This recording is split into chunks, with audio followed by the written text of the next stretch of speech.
कोई railway station इतना भयानक हो सकता है, किसी ने ऐसा सोचा भी नहीं होगा।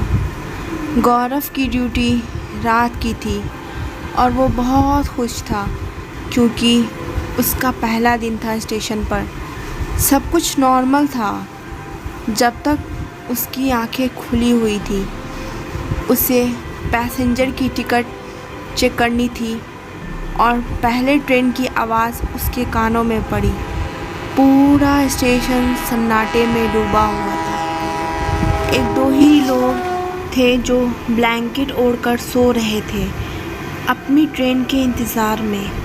अब ट्रेन स्टेशन पे रुकी और गौरव ट्रेन में चढ़ा और एक एक करके टिकट चेक करने लगा। ट्रेन लगभग 20 मिनट स्टेशन पे रुकी। ट्रेन से 2-3 पैसेंजर ही नीचे उतरे थे कि अब ट्रेन का हॉर्न बजा और ट्रेन वहाँ से निकल गई। दूसरी ट्रेन आने में काफ़ी वक्त था। वो अपने साथ एक बुक रखता था और वो उसे पढ़ रहा था और पढ़ते पढ़ते नींद आने लगी। उसकी आंखें पल भर के लिए लगी ही थी कि उसे बहुत ही तेज़ एक लड़की की चिल्लाने की आवाज़ सुनाई दी। इस आवाज़ ने गौरव को पूरी तरह से हिला कर रख दिया।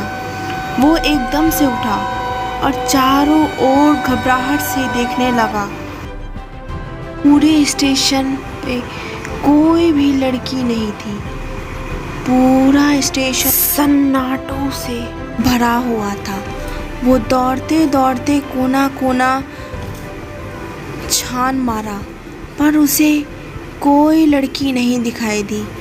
आखिर वो उसे अपना वहम मानकर वो अपने कैबिन में चला गया और पानी पीने लगा और फिर से एक बार बैठे बैठे सन्नाटे में उसकी आँख लगी और फिर से कुछ देर बाद उसे उसी लड़की की चिल्लाने की आवाज़ आने लगी और ये आवाज़ धीरे धीरे तेज़ होती जा रही थी। वो दौड़ता हुआ अपने कैबिन से बाहर आया तो उसे एक लड़की स्टेशन पे बैठी दिखाई दी जो अपने सर को झुकाए अपनी जान की भीख मांग रही थी। गौरव डरा हुआ था। धीरे धीरे कदमों से उस लड़की के पास पहुंचा और पास पहुंचते ही गौरव ने पूछा, कौन हो तुम और कौन मार डालेगा तुम्हें? उस लड़की ने कुछ नहीं कहा और चुपचाप बैठी रही। गौरव दोबारा उससे पूछने लगा पर इस बार भी वो लड़की कुछ नहीं बोली और अपना सर झुका के बार बार उसी बात को दोहराती रही, मुझे मत मारो। गौरव ने जैसे ही उसे हाथ लगाने की कोशिश की वैसे ही उसे पीछे से किसी ने पुकारा, गौरव।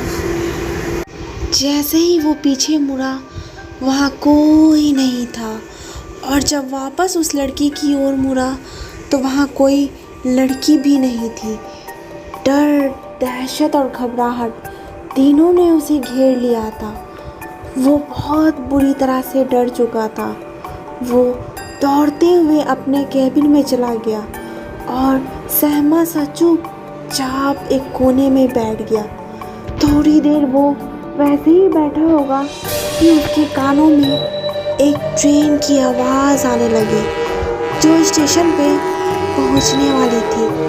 वो कैबिन से डरा बाहर आया तो उसके सामने वही लड़की ट्रेन की पटरियों पर ट्रेन के सामने खड़ी थी। वो चिल्लाता हुआ उसे बचाने के लिए भागा और लड़की, भागो वहाँ से, ट्रेन आ रही है। लेकिन वो लड़की ज़रा सा भी अपने जगह से नहीं हिली। पर मैं जैसे ही उसे बचाने के लिए पटरी पर कूदा वो लड़की एकदम से कहाँ गायब हो गई और वो अब ट्रेन से बाल बाल बचा। ये सब होने के बाद डर और भी ज़्यादा बढ़ गया।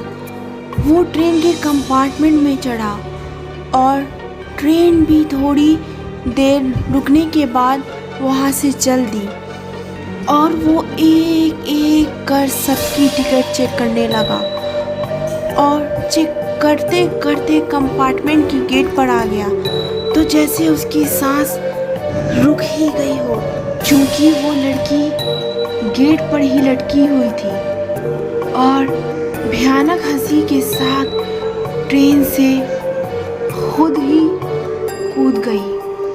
गौरव का मानो जैसे खून पूरा सूख चुका था। आखिरकार वो नेक्स्ट स्टेशन पर उतर गया जैसे कि उसकी जान में जान आई हो और उसने सारी बात लोगों को बताई, लेकिन उसकी बातों को सबने नज़रअंदाज कर दिया।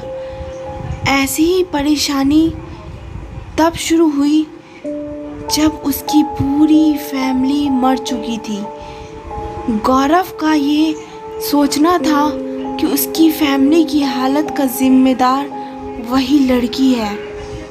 इस खौफनाक घटना के बाद इस स्टेशन को हॉन्टेड स्टेशन माना जाता है। गौरव और दूसरे रेलवे कर्मचारी अब इस स्टेशन पे काम करने से डरते हैं और यहाँ अब कोई कर्मचारी काम नहीं करना चाहता।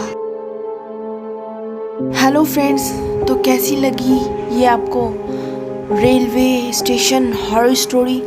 तो अगर आपको पसंद आई है तो प्लीज़ इसे लाइक करें, शेयर करें और कमेंट करना ना भूलें। और अगर आप इस चैनल पे नए आए हैं तो सब्सक्राइब करना ना भूलें। बगल में पड़े बेल आइकन को ज़रूर प्रेस करें और मुझे ऐसी ही हॉरर स्टोरी अगर आप सुनना चाहते हैं मेरी आवाज़ में तो मुझे आप कहानी भेज सकते हैं। मुझे इंस्टा पे फॉलो करें और कमेंट बॉक्स में भी कमेंट करके स्टोरी भेज सकते हैं। तो friends, till then keep watching.